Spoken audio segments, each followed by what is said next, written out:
Hey, welcome back to the January house. This is Mike. Thanks for checking in. Well, the results are in the 99-cent reseller challenge. For those of you that might not be familiar, I was part of a reseller challenge where you, the viewer, got to pick 5 items for me to auction off on eBay. Starting bid 99 cents with free shipping. If you didn't see the original video, I'll put a link to it here. Before we get started, I just wanted to send a special thank you to Courtney over at Bolo Buddies and Troy over at Mountain Man Treasures for putting this challenge together and including me in it. I had a great time. I met some great people. I added a bunch of new subscribers to the channel. Go check out their channels. They're great people with great content. Courtney actually has 2 channels. I put the links in the description of this video below.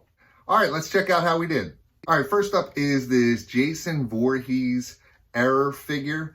The card says Halloween Michael Myers, but it is not Michael Myers in the packaging. I got this in a storage locker, and I use a blended average cost for all my items. So when I buy a storage locker, I just divide the amount of items that I can sell from that storage locker by the price I paid for the storage locker. So I have about 50 cents into this guy, and it sold for $71. All right, next up is a Sailors and Soldiers Diary from 1920. Really cool. Blended cost on this is probably 25 cents. I buy big lots of ephemera at the live auction that I go to, and this was in a box of ephemera, and I sold it for $31. All right, next is a special temporary policeman permit from Atlantic City, New Jersey. Really cool item. I've never seen anything like it. Couldn't find any comps on it. Cost again is about 25 cents, and I sold it for $27. All right, next is this Pennsylvania Railroad book. Pennsylvania Railroad items sell pretty well. This one sold for $15.50. And finally, I had this lot of 10 vintage Christmas postcards.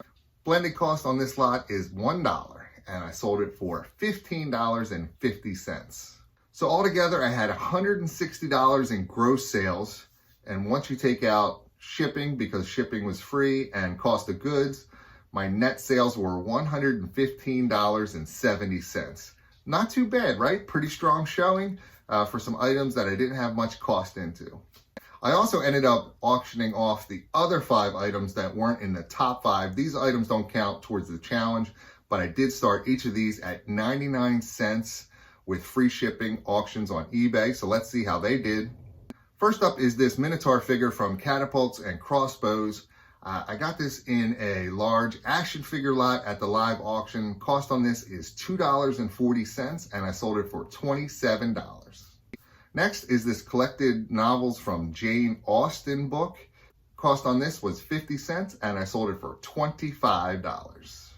All right, next up, I tried a lot of 10 vintage Happy New Year postcards. Cost is $1 on these postcards, and I sold it for $14.50. All right, next is a Pennsylvania Railroad rules book, and I sold it for $4. Technically, I lost money on this item because it sold for $4 with free shipping, and after fees and shipping, I'm in the negative a little bit. However, this item went to a viewer who regularly attends my auctions. We had an auction on Sunday night, the night this item ended, and they purchased items in that auction, so I was able to add this item in with those items. So technically, it didn't cost me anything extra to ship it. And finally, I had this lot of 2 Laws of England books from 1899. Cost on this is probably $1, and I sold this for $38. So again, I had a great time in this challenge. Thanks again to Courtney and Troy, and thanks to you for voting for these items and watching these videos. Hit the thumbs up button for me, leave me a message in the comments, and don't forget to subscribe to my channel for more great videos. Thanks.